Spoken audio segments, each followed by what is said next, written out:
Hello सलाम नमस्कार। आप सही बाबू का आपके अपने अध्ययन क्लासेस में एक और बार स्वागत है।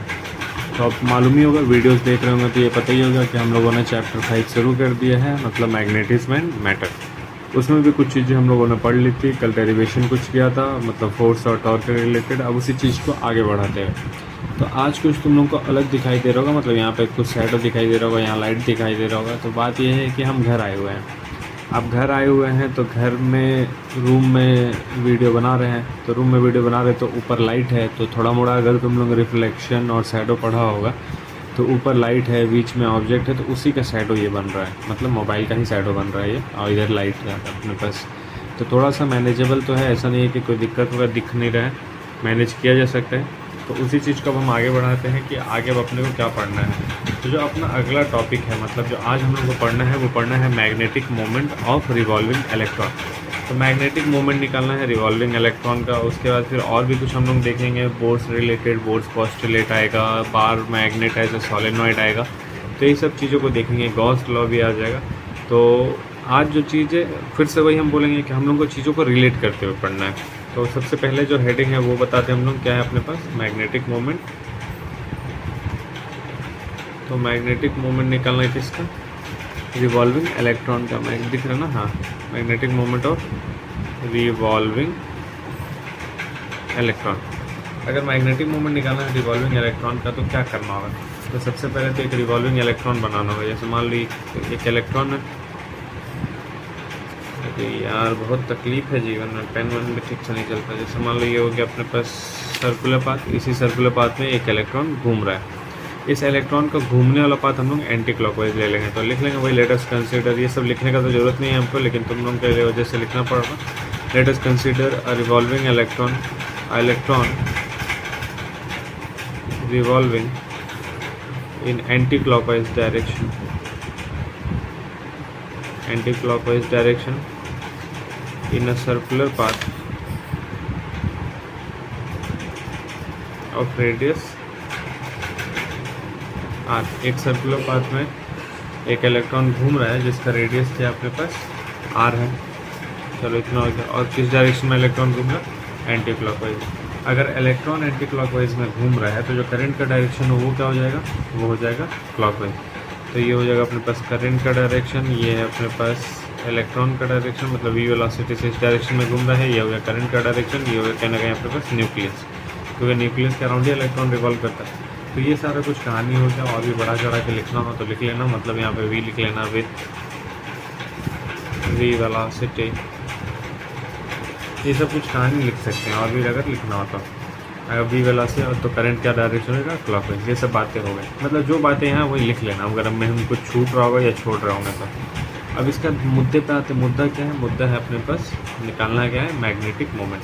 तो मैग्नेटिक मोमेंट अगर निकालना है तो मैग्नेटिक मोमेंट का फॉर्मूला क्या होता है, तो वी नो, रूट लिख देना, वी नो कि मैग्नेटिक मोमेंट आई ए। ये कहाँ से आया, तो ये पिछले वीडियो में हम लोग बनाए, पिछला वीडियो मतलब पिछले चैप्टर में मैग्नेटिक मोमेंट का फॉर्मूला आया था आई ए, अगर देखना। और एन भी था, एन मतलब नंबर ऑफ टर्न्स के लिए। तो यहाँ पे नंबर तो है नहीं जा रहे, तो यहाँ एक सिंगल है तो इसलिए क्या लिख देंगे, आई ए। अब यहाँ पे अगर बात कर लें तो ए क्या है अपने पास, यहाँ पे है ए पाई आर स्क्वायर। समझ आ रहा बात, तो दिक्कत तो नहीं होना चाहिए। यहाँ पे अगर आई को बोले तो आई क्या हो जाएगा, क्यू अपॉन में टी। क्यू क्या है, इलेक्ट्रॉन, टी क्या हो जाएगा, speed is equals to distance upon time, time is equals to distance upon speed, distance upon speed. Rearrange करेंगे तो ई वी अपॉन में 2 पाई आर, कुछ ऐसा हो जाएगा। तो कुल मिला के अपने पास करंट आ गया। करंट इतना है, एरिया इतना, दोनों का वैल्यू यूज़ करते हैं हम लोग, ठीक है। देन एम क्या हो जाएगा अपने पास, magnetic moment, e v upon में 2 पाई आर, ये आर है, वी में समझ लेना। ए की जगह पे लिख देंगे पाई आर स्क्वायर। जब इसको सॉल्व कर लेंगे तो क्या मिलेगा अपने को, ई वी आर अपॉन में 2 मिलेगा। तो ये हो गया अपने पास मैग्नेटिक मोमेंट। तो ये तो मैग्नेटिक मोमेंट निकाल दिख रहा ना भाई, लिखते जा रहे हम, दिखा नहीं मतलब खेला हो गया, खेला, ठीक है। पूरे खात्मे पे पहुंच जाते हैं। खात्मा मतलब पेज के लास्ट तक हम करते चले तो दिख जाए वहाँ तक। ठीक है। तो यही बात हुआ, मैग्नेटिक मोमेंट वैल्यू पुट किए, आई और ए का सॉल्व किया तो क्या मिला अपने को, ई वी आर अपन में 2। यही है अपने पास मैग्नेटिक मोमेंट। डायरेक्शन कैसे दे देंगे, तो डायरेक्शन यहाँ पे दे दिया जाएगा, direction by right hand thumb rule. तो जब 2 चीज़ें आएंगी तो डायरेक्शन हो जाएगा राइट हैंड थंब रूल से, 3 चीज़ें आएंगी तो डायरेक्शन हो जाएगा फ्लेमिंग लेफ्ट हैंड रूल से। अब यहाँ पे थोड़ा सा और आगे बढ़ेंगे हम लोग, मैग्नेटिक मोमेंट तो निकल गया लेकिन थोड़ा सा और आगे बढ़ेंगे। थोड़ा सा आगे बढ़ने में किस्सा क्या हो जाएगा, अगर कोई चीज़ घूम रहा है, मतलब सर्कुलर पाथ में अगर कोई चीज़ घूम रहा है तो उसके पास कहीं ना कहीं एंगुलर मोमेंटम हो जाएगा।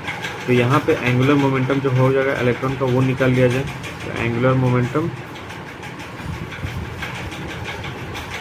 Of electron is, angular momentum को एल से लिखते हैं। एल का फॉर्मूला क्या होता है, तो एल का फॉर्मूला हो जाता है M V R. M V R मतलब क्या हो गया अपने पास, एम वी मतलब ये होता है मोमेंटम, हम लोग एंगुलर निकाल रहे तो ये होता है लीनियर मोमेंटम और साथ में रेडियस। तो ये हो गया अपने पास एंगुलर मोमेंटम का फॉर्मूला। इसको सेकंड इक्वेशन बोल दो, इसको फर्स्ट इक्वेशन बोल दो। कुछ कुछ दिख रहा है क्या, कुछ कुछ हम लोग कर सकते हैं। कुछ कुछ में क्या करेंगे, फर्स्ट और सेकंड इक्वेशन को डिवाइड करेंगे। तो first equation divided by second equation क्यों कर रहे हैं, क्योंकि एक रिजल्ट ले आना, वो रिजल्ट ऑलरेडी मालूम है तो क्या प्रोसेस होगा, इसीलिए हम कर दे रहे हैं। अब देखो यहाँ पे ये जो m बाई एल मिला है, अब m बाई एल को जब हम लोग डिवाइड करेंगे तो क्या मिलेगा अपने को, ई वी आर अपन में 2mvr, ये कुछ देखने को मिलेगा। अब जब इसको सॉल्व कर लेंगे, सॉल्व मतलब जो जो कैंसिल होगा उसको कैंसिल कर लेंगे और लास्ट में अपने पास बचेगा ई अपॉन में 2m और m बाई एल। ये जो चीज़ है इसको हम लोग बोलते हैं गायरोमैग्नेटिक रेशियो, मतलब E बाई 2m या फिर m बाई एल। ये जो m बाई एल है इसको हम लोग बोलते हैं gyromagnetic ratio. The ratio of m to l, ये जो रेशियो है ये होता है गायरो। यही बताने के लिए हम डिवाइड किए, क्योंकि गायरोमैग्नेटिक अगर रेशियो निकालते हैं तो मैग्नेटिक मोमेंट अपॉन में एंगुलर मोमेंटम, यही होता है गायरोमैग्नेटिक रेशियो। इसका भी कुछ वैल्यू होता है, क्योंकि देखो ई का वैल्यू कुछ होता है, एम का वैल्यू कुछ होता है, मतलब दोनों वैल्यू पुट करेंगे तो कुछ ना कुछ एक रिजल्ट निकल के आएगा। और उसका जो न्यूमेरिकल वैल्यू होता है, दिख रहा है यार, and it is given by, इसका जो वैल्यू होता है वो होता है 8.8 इंटू 10⁻⁻10 कूलम पर केजी। तो ये वैल्यू को भी याद रखना, 8.8 इंटू 10⁻⁻10 कूलम पर केजी, ये होता है गायरोमैग्नेटिक रेशियो। कई बार किसी बुक में अगर मतलब ये सब चीज़ तुम लोग किसी बुक में देखेगा तो हो सकता है नेगेटिव साइन देखने को मिले। वो नेगेटिव साइन इसकी वजह से आएगा, और वो नेगेटिव साइन केवल क्या बताएगा, हम फिजिक्स में पहले ही बता चुके थे कि फिजिक्स में अगर नेगेटिव साइन आता है तो केवल क्या बताने का काम करता है, केवल और केवल डायरेक्शन बताने का काम करता है। ज़्यादा टेंशन नहीं लेना। अगर यहाँ नेगेटिव साइन आ जाएगा तो वो डायरेक्शन बताएगा, और वो डायरेक्शन क्या बताता है, एम और एल एक दूसरे के अपोजिट डायरेक्शन में रहेंगे। तो यहाँ पे डायरेक्शन भी लिखना हो तो बता सकते हैं कि एम और एल एक दूसरे के अपोजिट डायरेक्शन में होते हैं। तो यहाँ तक का कुछ बात हो गया अपने पास, और ये था अपने पास magnetic movement of revolving electron. अब हम लोग निकाल लेंगे बोर्ड्स पोस्टुलेट। पेज इधर उधर इसलिए जा रहा है क्योंकि फैन चल रहा है, एक हाथ से हम मोबाइल का स्टैंड पकड़े हुए हैं, एक हाथ से इसको पकड़ रहे हैं, यही सब थोड़ा थोड़ा समस्या हो रहा है। ठीक है, तो मैनेज कर सकते हैं, ऐसा कोई दिक्कत नहीं है। अब इसके बाद हम लोग निकालेंगे अगला चीज़ होगा अपने पास बोर्ड्स पोस्टुलेट। बोर्ड्स पोस्टुलेट निकालने के लिए अपने को क्या करना पड़ेगा, थोड़ा सा बुद्धि लगाना पड़ेगा। वो बुद्धि लगाने के लिए पहले थोड़ा सा कॉपी को रीअरेंज कर लें। हाँ, कॉपी को रीअरेंज हो गया। अब बोर्ड्स पोस्टुलेट होता क्या है, बोर्ड्स पोस्टुलेट एक्चुअली में केमिस्ट्री का चीज़ है। केमिस्ट्री में देखा गया है बोर्ड्स पोस्टुलेट होता क्या है। तो बोर्ड्स का क्या कहना है कि कोई भी इलेक्ट्रॉन अगर रिवॉल्व करता है उसके किसी ऑर्बिट में, तो जो एंगुलर मोमेंटम का फॉर्मूला है वो कुछ होता है। तो अकॉर्डिंग टू बोर्ड्स पोस्टुलेट, मतलब सबसे पहले लिख लें बोर्ड्स पोस्टुलेट, बोर्ड्स पोस्टुलेट्स। तो इनका ये कहना है कि जब कभी भी कोई भी इलेक्ट्रॉन रिवॉल्व करेगा इसके ऑर्बिट में तो जो एंगुलर मोमेंटम हो जाएगा वो होता है NH/2π। According to Bohr electron can revolve in those orbit, उसी ऑर्बिट में रिवॉल्व करेगा इन विच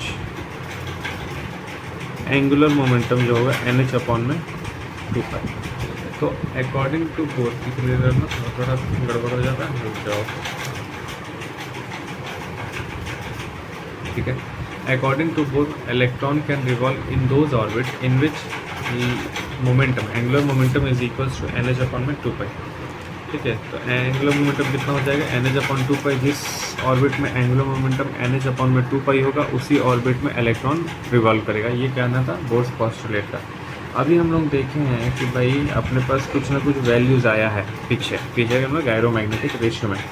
यहाँ पे जो H होता है, H यहाँ पे क्या होता है, प्लैंक्स कांस्टेंट। इसका भी कुछ ना कुछ वैल्यू होता है। वो जो वैल्यू होता है वो होता है 6.63 × 10⁻34। यही होगा ना, 6.63 × 10⁻34। तो ये हो गया अपने पास प्लैंक्स कांस्टेंट का वैल्यू। अब जब यहाँ से हम लोग कुछ वैल्यूज़ रखेंगे और सॉल्व करेंगे तो क्या क्या देखने को मिलेगा वो समझ लिया जाए, जान लिया जाए। मैग्नेटिक मोमेंट का फॉर्मूला क्या था, याद है कुछ हल्का फुल्का? IA एक हम लोग ले आए थे, IA पीछे जाके याद करो। एक आया था IA, एक आया था अपने पास MVR आया था, कुछ याद है ना हल्का फुल्का? वही करना है, ज़्यादा बुद्धि नहीं लगाना अपने को। और एक आया था रिलेट करता हुआ किससे, गायरोमैग्नेटिक रेशियो से, M/L = E/2m। यहाँ से अगर m का वैल्यू निकालेंगे तो m का वैल्यू क्या आ जाएगा, L/E/2m। यहाँ पे L का वैल्यू अगर रख देंगे NH/2π E/2m, ये होगा L का वैल्यू है NH/2π E/2m। ये कुछ वैल्यूज़ अपने को मिल रहे हैं मैग्नेटिक मोमेंट के लिए। और जब इसको सॉल्व करेंगे तो NEH/4πm ये कुछ देखने को मिला। अब यहाँ से अगर हम लोग बोर पोस्टुलेट निकालना चाह रहे हैं और सारा वैल्यूज़ अगर पुट करेंगे तो कुछ ना कुछ अपने को एक न्यूमेरिकल वैल्यू मिल जाएगा। जैसे n क्या बता रहा है, नंबर ऑफ ऑर्बिट, E अपने पास इलेक्ट्रॉन, H प्लैंक्स कांस्टेंट, पाई का वैल्यू, m का सारा वैल्यूज़ अपने को मालूम है। तो अब यहाँ से जो बोर पोस्टुलेट तो ये हो गया, लेकिन अब यहाँ से जो नया चीज़ आता है वो आता है बोर मैग्नेटन। बोर मैग्नेटन क्या होता है वो समझ लिया जाए। बोर मैग्नेटन, इनका कहना ये होता है ना कि जब कभी भी हम लोग मैग्नेटिक मोमेंट निकालेंगे, देखो m कहने का मतलब हम लोग क्या निकाल रहे हैं, मैग्नेटिक मोमेंट। m कहने का मतलब हम लोग क्या निकाला, मैग्नेटिक मोमेंट। तो बोर मैग्नेटन ये कहता है कि मैग्नेटिक मोमेंट हम लोग निकालेंगे फर्स्ट ऑर्बिट के लिए। फर्स्ट ऑर्बिट का मतलब n का वैल्यू कितना हो जाएगा, 1, वो भी एक पर्टिकुलर एटम के लिए, वो भी हाइड्रोजन के लिए। तो इनका ये कहना है कि जो मैग्नेटिक मोमेंट है ऑफ इलेक्ट्रॉन का मैग्नेटिक मोमेंट निकालना, कहाँ निकालना है, फर्स्ट ऑर्बिट में निकालना है। किसके लिए निकालना है, in first orbit of hydrogen atom. तो जब कभी भी हाइड्रोजन एटम के फर्स्ट ऑर्बिट का अगर हम लोग मैग्नेटिक मोमेंट निकालते हैं, वो जो वैल्यू होता है उसी को हम बोलते हैं bore magneton. It's called bore magneton. उस चीज़ को हम लोग बोलते हैं बोर मैग्नेटन। जब बोर मैग्नेटन उस चीज़ को बोल रहे तो कुछ ना कुछ वैल्यू होगा। अब यहाँ पता चल गया n का वैल्यू 1 है, b का फॉर्मूला अपने पास आया था, अभी आया था b का फॉर्मूला NEH/4πm। सारा वैल्यूज़ जब रखा जाएगा और सॉल्व किया जाएगा तो यहाँ पे जो मैग्नेटिक मोमेंट आएगा, m है ना यार, मैग्नेटिक मोमेंट आएगा वो आ जाएगा 9.27 × 10⁻24। तो यहाँ थोड़ा सा प्रॉब्लम है। वो थोड़ा सा प्रॉब्लम क्या है ना कि कई सारा अभी हम लोग वैल्यूज़ लिखते हैं। जैसे मैग्नेटिक मोमेंट का वैल्यू आ गया बोर मैग्नेटन के लिए, तो उसके बाद अपने पास आया था गायरोमैग्नेटिक रेशियो का कुछ एक वैल्यू आया था, ठीक है। यहाँ प्लैंक्स कांस्टेंट का कुछ वैल्यू है। तो ये सब कुछ वैल्यूज़ जो है न्यूमेरिकल वैल्यूज़ याद ही करना पड़ेगा, इसके अलावा कुछ उपाय है नहीं। याद नहीं करेंगे, सॉल्व करने जाएंगे तो बहुत कैलकुलेटिव हो जाएगा। जैसे तो अब यहाँ पे हम लोग वैल्यू पुट करके सॉल्व करते हैं तो बहुत कैलकुलेशन करना पड़ता है। आ तो जाता, आंसर तो आ जाता है, इसमें कोई समस्या नहीं, लेकिन कैलकुलेशन बढ़ जाता है। तो उसी कैलकुलेशन को बचाने के लिए अच्छा रहेगा कि हम लोग क्या कर लें, याद कर लें, ठीक है। बीच बीच में मज़ा लेते रहो। ये जो दिक्कत हो रहा है उन सब चीज़ों का, क्योंकि परेशानी होना चाहिए, बिना परेशानी के लिए जीवन में कुछ मज़ा नहीं है। फिल्म या फिर मूवीज़ या फिर बायोग्राफी उन्हीं के जीवन पे बनता है जिनके लाइफ में स्ट्रगल होते हैं। तो इसलिए स्ट्रगल ज़रूरी है। जो अभी वीडियो के साथ हो रहा है, वीडियो भी स्ट्रगल कर रहा है अभी, तुम लोग भी थोड़ा कर लेना मैनेज, ठीक है। इससे ज़्यादा हम क्या, जितना हो पा रहा है उतना कर ही ले रहे हैं। अब इसके बाद हम लोग को करना है, ये तो हो गया अपने पास मैग्नेटिक मोमेंट और बोर मैग्नेटन हो गया। अब इसके बाद हम लोग करते हैं बार मैग्नेट के बारे में। तो बार मैग्नेट क्या होता है, पहले उसका एक बेसिक बता दें। बार मैग्नेट जो रेक्टेंगुलर मैग्नेट हम लोग देखते हैं जनरली, उसी को बोलते हैं बार मैग्नेट। अब बार मैग्नेट उसी को बोल दे तो बार मैग्नेट का बिहेवियर देखना है किस तरीके से, सोलेनॉइड के तौर पे। तो सबसे पहले हम लोग बात कर लें बार मैग्नेट। ब्लैक पेन, मेरे पास ब्लैक पेन भी है। हम लोग क्या बात कर लें, बार मैग्नेट। बार मैग्नेट का बेसिक डेफिनेशन वो खुद कर लेना, खुद करना। बार मैग्नेट क्या है, जो बेसिक रेक्टेंगुलर मैग्नेट होता है उसी को हम लोग बोलते हैं बार मैग्नेट। अब बार मैग्नेट का बिहेवियर कैसे तरह देखना अपने को, सोलेनॉइड के तौर पे देखना। तो बार मैग्नेट ऐसा किसकी तरह बिहेव करेगा, सोलेनॉइड। अब बार मैग्नेट को सोलेनॉइड की तरह बिहेव करवाना है तो क्या क्या करना पड़ेगा वो देख लीजिए। तो सबसे पहले एक हम लोग बार मैग्नेट बना लेते हैं और सोलेनॉइड बना लेते हैं, पता चल जाएगा कैसा कैसा बिहेवियर है। तो ये हो गया अपने पास एक बार मैग्नेट, ये हो गया अपने पास एक सोलेनॉइड। अगर हम लोग बार मैग्नेट में बात कर लें, इधर नॉर्थ पोल हो गया, इधर साउथ पोल हो गया। नॉर्थ मैग्नेटिक फील्ड लाइन्स कहाँ से कहाँ जाता है, नॉर्थ पोल से साउथ पोल, ये तो मालूम ही होगा, ऐसे ही कुछ होता है, ठीक है, इंटरसेक्ट नहीं कराना है, ठीक है। ये हो गया north pole south pole, north pole south pole, north pole south pole, north pole south pole, north pole south pole. तो ये हो गया अपने पास बार मैग्नेट। तो उसके बाद अगर हम लोग सोलेनॉइड याद हो तुम लोगों को, तो सोलेनॉइड में भी मैग्नेटिक फील्ड लाइन्स हम बना लेते हैं, तो वो भी कुछ ना कुछ ऐसा ही बन रहा था, अगर हल्का फुल्का याद हो। अरे यार ये सब गुस्सा आ रहा है हमको धीरे धीरे। यहाँ से एक्सिस ऑफ सोलेनॉइड यहीं पे सबसे ज़्यादा हम लोग मैग्नेट निकाल रहे थे, साइड में कुछ ऐसा करके जा रहा था मैग्नेट, अगर याद हो तो तुम लोग को। तो यहाँ पे भी कुछ ऐसा करके जा रहा था, अगर याद हो हल्का फुल्का।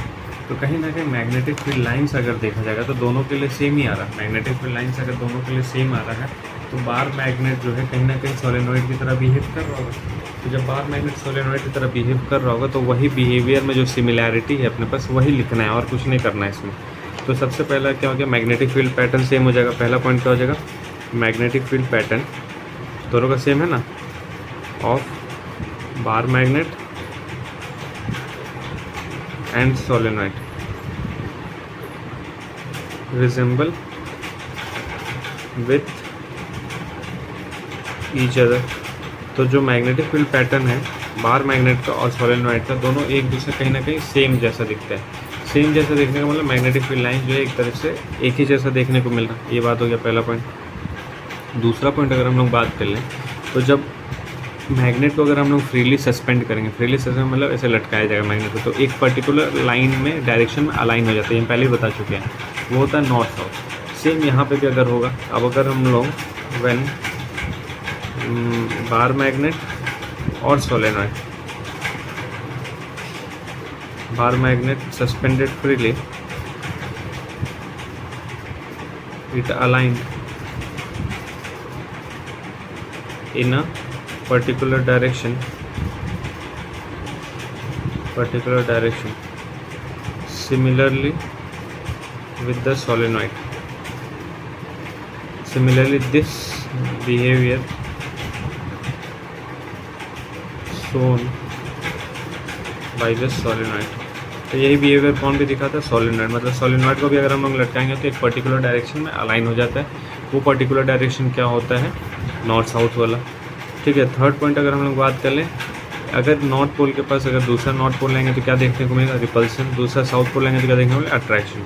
तो जो अट्रैक्शन रिपल्सन वाला बिहेवियर अपने को बार मैग्नेट में देखने को मिलता है, सोलेनॉइड में भी वही देखने को मिलेगा। तो सोलेनॉइड जो है, सोलेनॉइड ऑल्सो अट्रैक्ट और रिपेल अदर सोलेनॉइड, ठीक है, सोलेनॉइड। और देखो सोलेनॉइड कहने का मतलब क्या है, उसमें करंट फ्लो होना चाहिए, तभी देखो करंट फ्लो का तभी मैग्नेटिक फील्ड पैटर्न देखने को मिलेगा। ये मैग्नेटिक फील्ड पैटर्न कहीं ना कहीं बार मैग्नेट की तरह है।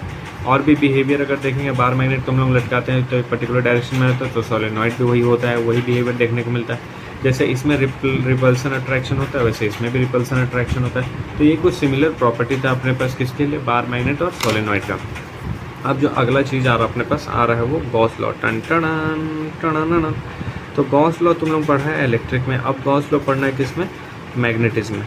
तो बहुत कुछ खास अंतर नहीं है, हम फिर से बताते, जो चीज़ सेम नाम से आ रहा है उसको रिलेट करते हुए चलो। तो गॉस लॉ है तो उसमें क्या था, इलेक्ट्रिक फ्लक्स रिलेटेड कुछ था क्या, क्योंकि किसी क्लोज लूप से जितना इलेक्ट्रिक फ्लक्स पार होता है उसी चीज़ को हम लोग किसी एक फॉर्मूले से लिख के दे रहे थे। वही चीज़ यहाँ पे भी करना है अपने को। तो यहाँ पे क्या करना है, अकॉर्डिंग टू दिस लॉ क्या देखने को मिलेगा, क्या पार करवाएंगे यहाँ पे हम लोग, यहाँ पे पार करेंगे magnetic flux, the magnetic flux. और किससे पार कराएंगे, क्लोज लूप से। Magnetic flux associated with the close surface is always zero, is always zero. ये हो गया। अब जब ये हमेशा ज़ीरो होगा तो कैसे दिया जाएगा, तो लाइन इंटीग्रल, वहाँ ई डी एस आता था, यहाँ आ जाएगा B D S is equals to क्या हो जाएगा, ज़ीरो। तो ये कहीं ना कहीं अपने पास क्या हो गया, गॉस लॉ। अगर गॉस लॉ हम लोग पहले भी पढ़े थे, गॉस लॉ फिर से पढ़ लिए, जो वहाँ था वही यहाँ है, बस यहाँ पे एक्स्ट्रा क्या आ जाएगा, मैग्नेटिक फील्ड। एक्स्ट्रा मतलब रिप्लेसमेंट में ई की जगह पे क्या आ जाएगा, डी। ठीक है, अब हम लोग आगे चलते हैं। थोड़ा आज का वीडियो क्वालिटी मेरे हिसाब से रोज़ के मुकाबले थोड़ा सा बेकार ही बन रहा है। देखो भाई, जो सच हो हम सच बोलते हैं, मेरा है, अगर हम बना रहे तो इसका मतलब ये थोड़ी कि हर चीज़ अच्छा ही होगा, तो ख़राब हो ख़राब है भाई। हाँ, तो अब हम लोग को क्या करना है, पोटेंशियल एनर्जी निकालना है। किसका निकालना है, पोटेंशियल एनर्जी ऑफ डाइपोल।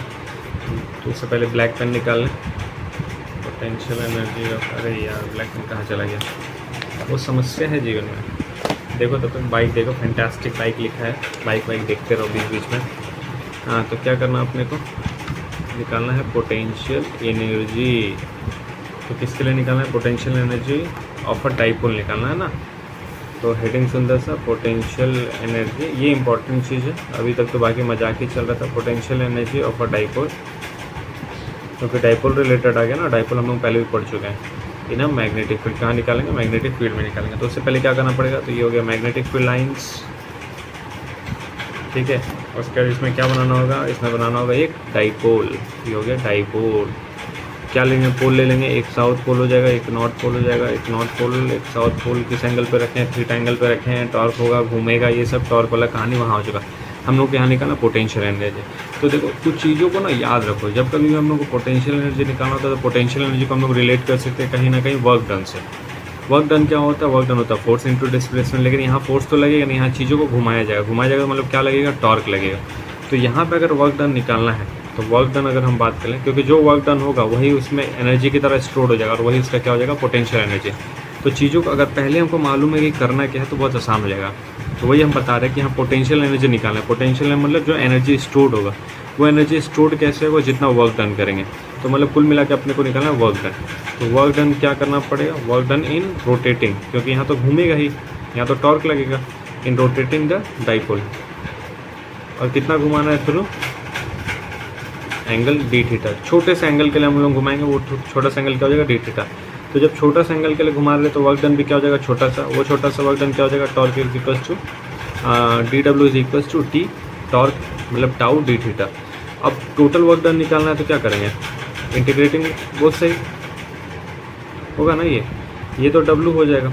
यहाँ से टाउ का फॉर्मूला क्या होता है, टाउ होता है एम बी साइन थीटा और साथ में हो गया डी थीटा। कहाँ से कहाँ घुमा रहे, थीटा 1 से थीटा 2 घुमा ले रहे हैं। अब मान लो जब हम थीटा 1 से थीटा 2 घुमा ले रहे हैं तो क्या देखने को मिलेगा अपने को, इंटीग्रेशन। अब जो कांस्टेंट पार्टी होता है इंटीग्रेशन में, उसको हम लोग बाहर निकाल देते हैं। यहाँ कांस्टेंट पार्टी क्या क्या है, तो एम बी कांस्टेंट है क्या, सोच के बोलो। तो एम बी तो कांस्टेंट ही है भाई, तो एम बी। और इंटीग्रेशन ऑफ साइन थीटा क्या होता है, माइनस ऑफ कॉस थीटा। कहाँ से कहाँ जा रहे हैं हम लोग, तो ये हम लोग जा रहे हैं थीटा 1 से थीटा 2, दिख रहा है थोड़ा थोड़ा लौकाई दे रहा है। तो कहाँ से कहाँ जा रहे हैं हम लोग, थीटा 1 से थीटा 2। तो upper limit minus lower limit होता है, वैल्यू पुट किया अपर लिमिट मतलब माइनस ऑफ कॉस थीटा 2। तो कॉस थीटा 2 को यहाँ लिख दे रहे हैं। उसके बाद कॉस थीटा 1, देखो माइनस से वैल्यू पुट करेंगे upper limit, cos theta 2 minus cos theta 1। तो कुछ वैल्यू पुट किया जाएगा तो ऐसा देखने को मिलेगा अपने को, होगा। उसके बाद अगर हम लोग बात कर लें क्या सोच रहे हैं कि अब इसको कहाँ से कहाँ लेके जाए। तो जो पहला एंगल है, मतलब जो थीटा 1 है, उसको हम लोग क्या रख लेते हैं, थीटा 1 का हम लोग 90 डिग्री ले लेते हैं। तो 90 डिग्री अगर ले, मतलब हम पहले उसको प्लेस कर दे रहे हैं 90 डिग्री पर, इस तरीके से। तो यहाँ पे हम बात करें when theta 1 is equals to 90 degree और थीटा 2 को कोई एक रैंडम एंगल बोल दे रहे हैं थीटा पे।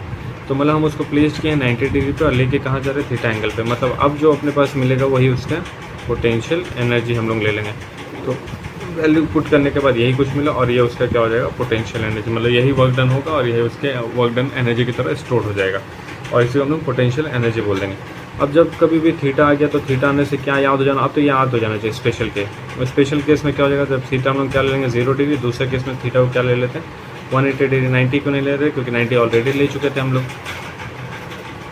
या 90 लेंगे तो कुछ आंसर अलग ही आने लगेगा, इसी वजह से 90 को भी छोड़ दिया। तो यहाँ कॉस थीटा क्या हो जाएगा 1। तो यहाँ पे जो u हो जाएगा वो क्या हो जाएगा माइनस ऑफ एम बी। अब देखो यहाँ जो माइनस ऑफ एम बी, ये चीज़ों को याद रखना है, इसको हम लोग बोलेंगे स्टेबल इक्विलिब्रियम। एग्जाम में केवल यही पूछ देता कि स्टेबल इक्विलिब्रियम क्या होता है, अनस्टेबल क्या होता है। तो जब कभी भी थीटा को 0 डिग्री लिखें, यू का फॉर्मूला हो गया -mv, तो इसको बोलते हैं स्टेबल इक्विलिब्रियम। यहाँ पे जो नेगेटिव है, नेगेटिव का मतलब भी समझो, यहाँ पे जो नेगेटिव है डायरेक्शन नहीं, यहाँ पे नेगेटिव का मतलब होता है कि energy supplied by the system. मतलब यहाँ पे क्या होगा, एनर्जी सप्लाई होगा सिस्टम द्वारा, मतलब एनर्जी हम लोग को सिस्टम देगा। लेकिन जब थीटा को 180 रखेंगे तो यू का फॉर्मूला हो जाएगा mv, वैल्यू पुट करना यू का हो जाएगा mv, और ये होता है अनस्टेबल इक्विलिब्रियम। इसको हम लोग बोलते हैं अनस्टेबल इक्विलिब्रियम। अनस्टेबल इक्विलिब्रियम में क्या होता है कि पॉजिटिव हो गया, और पॉजिटिव का मतलब क्या हो गया कि एक्सटर्नल वर्क डन करना पड़ेगा, मतलब बाहर से यहाँ वर्क डन करना पड़ेगा। ये सबसे इंपॉर्टेंट चीज़ है इस पूरे डेरिवेशन में, कि जब कभी भी हम लोग स्टेबल इक्विलिब्रियम करेंगे तो पोटेंशियल एनर्जी होता है -mv। माइनस का मतलब क्या हो गया कि एनर्जी मिलेगा अपने को, और जब कभी भी u = mv आएगा वो हो गया अनस्टेबल इक्विलिब्रियम। यहाँ पे हम लोग को क्या करना पड़ेगा, एक्सटर्नल वर्क डन करना पड़ेगा, ठीक है।